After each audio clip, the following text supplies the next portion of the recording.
Hello, and welcome to another episode of the Lincoln Commission on Human Rights show. My name is Francisca, your host. I'm a community outreach coordinator for the city of Lincoln. And today we have a great show. You know, the city is constantly changing, and we are trying to figure out how to improve things, how to work better within our own system. And, you know, sometimes I think people don't really understand what the city within its employees is trying to do. So I have invited RJ Vega today to talk a little bit more about the position he's in. So welcome, RJ. How are you today? Doing great, Francisca. Thank you for inviting me to talk with you and to talk to the greater community. Hello to everybody tuning in. Really grateful for this time, Awesome. Saludos a la comunidad. Greetings. And so I am, my name is Romulo Vega Jr., and I go by RJ for short. I use he, him pronouns, and I am the Culture and Organizational Development Manager here at Human Resources for the City of Lincoln in Lancaster County. That is great. So I have a feeling that not everybody knows what a cultural manager is within our city. And I think it's important for people to know, anybody who's wanting to work with the city or who has maybe heard of your position, what exactly is it that you're doing? So can you talk a little bit more about what it entails to be in that spot? Yeah, I would love to. So I'm a part of what's called the Learning and Organizational Development Team. So really our focus is to help support and facilitate different spaces. It could be a training, could be a workshop, could be a lighter touch, experience, but where we can really sharpen our skills and learn from one another and really try to create a workplace where every employee can feel like they belong, they can contribute. And my focus is very much in some different inclusive workplace practices. So, when I talk about that, I'm talking about different communication styles, navigating change, conflict resolution, things of that nature, and really supporting, with an equity lens, what we can do to just equip our staff with the resources and the skills so that way they can provide that meaningful service to all residents here in Lincoln and Lancaster County. Wow. So that is exciting to know, because I don't think, at least not that I recall, have I heard of that type of a position or individual in other communities. So what makes this so unique to the city of Lincoln? I mean, I know that at some point is, DEI, which is the diversity, equal, inclusive. Equity, inclusion, yep. The inclusion positions where many organizations, that's what they had created. But as you're describing what you do, there's like it's a little different. And so explain that a little bit more, and how is it that it's going to help the longevity of people, of employees here within the city?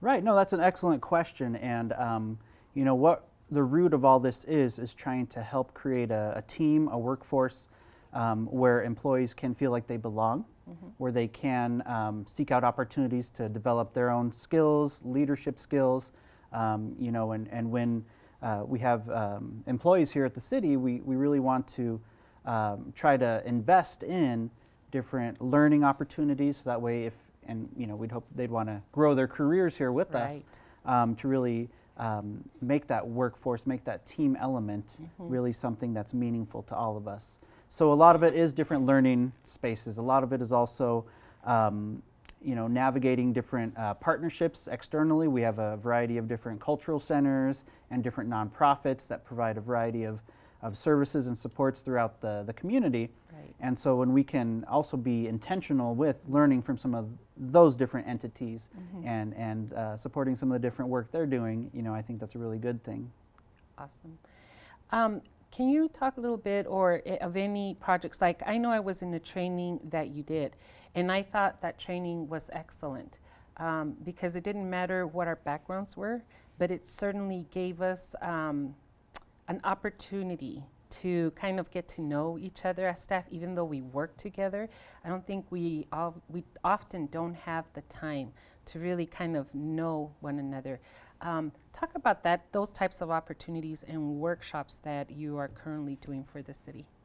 Yeah, so a big focus is really what we can do to get to know one another, build some of that the social side of things, but also more so how we can learn from one another, because we're going to have to operate as a team. Right. Each department, each division, which is like a smaller, team within a department, we really have a lot to learn from one another. And so when we can effectively communicate with one another, when we can, actively listen to one another, I believe that we'll be able to operate as a better team, and we can carry out the different goals and vision of that department. The platform for doing that is different training spaces. So for example, we did a training recently that was around different generations in the workforce. Yes. Right? And so everyone from, could be baby boomers, could be Generation X, could be millennials, and all these different labels and all these different thoughts initially come up. But at the end of the day, we're all humans. We all, have certain values and beliefs, but also contributions. Yes. And so when we can communicate a little more effectively with one another, we can really see how we can connect that to the work that we're doing and hopefully move that forward. Right. So the way I saw that workshop that you did, which is exactly how you described it, but also that bridge, bridging that gap that sometimes we think that is there, and especially when it's generational, because our workforce has changed. Now, it's not just 1 or 2 generations, we're talking maybe 3 or 4 within the workspace. And so I found it very interesting and very helpful to break down those barriers and to really then get to a level where we were just being human, as you put it. And I enjoyed that. What, if any, do you have, what goals or what projects do you see yourself a year from now with the city? Yeah, that's a great question. I think an overarching project is to continue to try to help support some different initiatives to make this workforce, this team, really, a great opportunity for anyone who's considering looking for their next employment opportunity. You talked about generations. I mean, even thinking about like the Generation Z and all that, the younger community members who maybe are in their 20s right now, mid to late 20s, looking for that next career opportunity. Definitely hope they'll consider us in their search. But in addition to that, one of the efforts we got going on right now, actually, yes, it's internal, but it also has a strong external focus, and that's the subject of language access. Yes. And so we are, here at the city and with the county, we serve all community members. And so what we're doing is we're updating a couple things in our language access plan. It'll take some time. We'll get some feedback from different departments, but ultimately we want to make sure that we're equipping our staff with the different tools, resources, but also some guest service practices and things that we can help support them with, so they can better navigate interactions where maybe a community member doesn't feel as comfortable speaking in Spanish, or in English rather. So, top languages that could come up could be something like Spanish, could be Vietnamese, but at the end of the day we want to make sure we are ready to help support that meaningful access to the variety of services that we offer. So that's a current project right now, and I think going forward, really thinking about what we can do to better connect with some of the different departments for training opportunities. Some of them could be maybe more, maybe like an hour type of space, a good way to kind of brush up on some skills, and also some longer term and deeper opportunities where we can really focus on different leadership components and professional development things. That is so awesome. I think that I've been here for a minute, and I think that the investment that the current administration has done in the position that you're currently in is probably one of the best things that they've done as far as how to bridge those gaps and how to better have that communication effective, especially within the departments. Can you talk a little bit more about how this will affect future employment? Because obviously, some of us will be retiring, and then we still have other people coming in. How will your position affect that current trend? Sure, yeah. And I preface that with saying that within the Human Resources Department, which I'm a part of, there have been a lot of what I view awesome changes that have happened to really rethink about how we are supporting different employees, different departments. So a lot of work has been going on for a little while now to update things.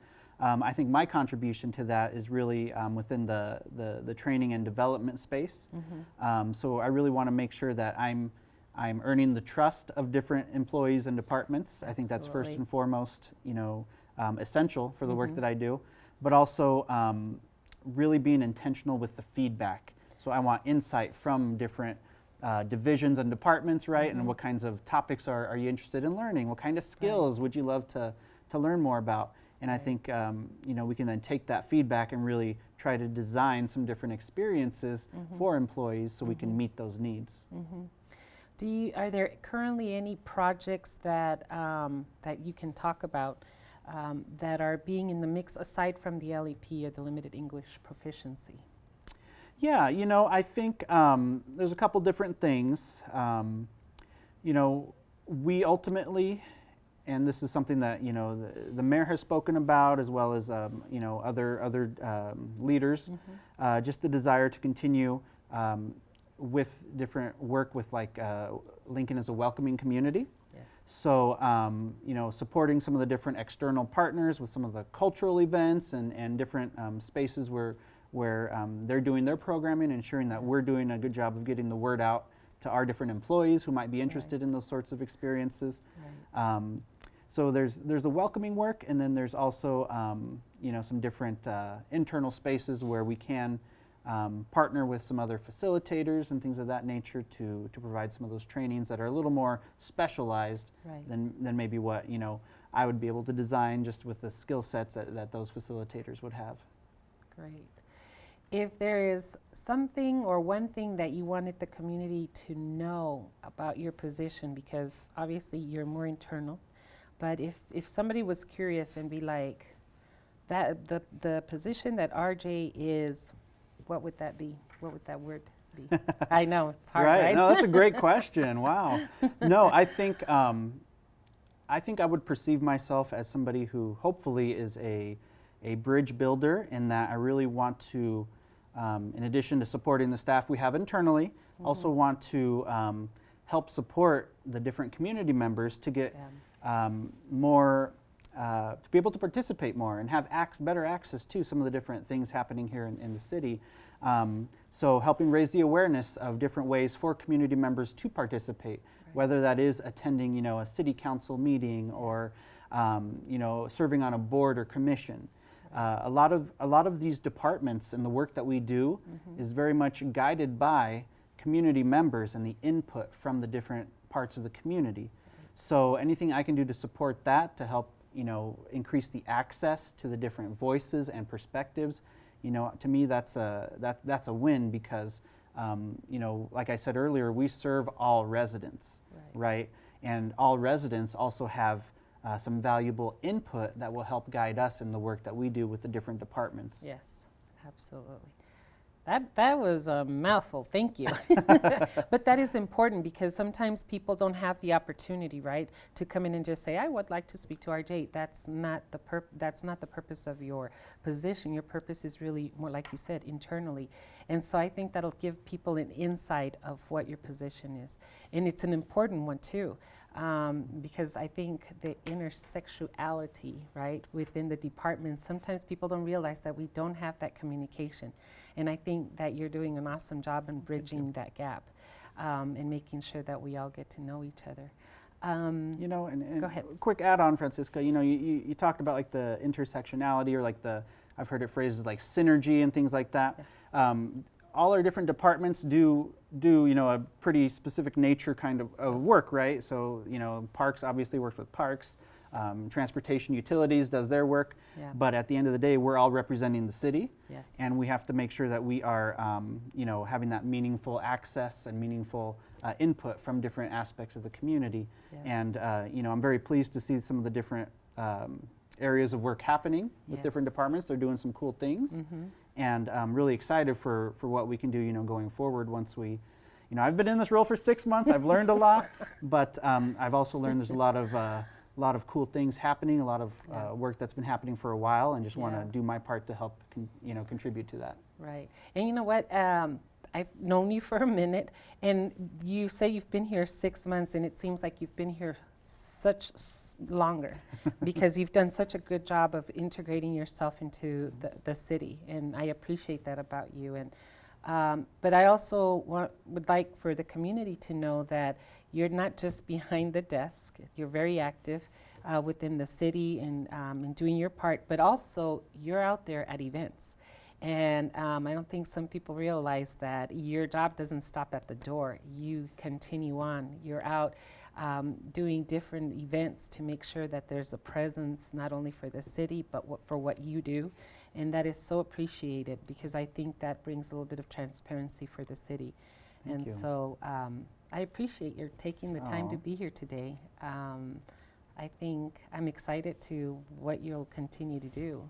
Thank you. In this position, so that's awesome. Thank you so much, Francisca. And you know, I think you raised an important point, and many departments are doing this and everything, and I want to make sure I'm intentional with being out there. My background is working in the community, so you know, I want to make sure that I'm earning the trust and maintaining that trust with the greater community. Absolutely. Well, thank you, RJ, for taking the time to do this today. We appreciate it. I hope the community, any questions that anybody might have, you know, you can always reach out to the Lincoln Commission on Human Rights, and we'd be more than happy to pass those on to you. So with that, we end this session of Lincoln Commission on Human Rights, LCHR show. And remember, we all have rights.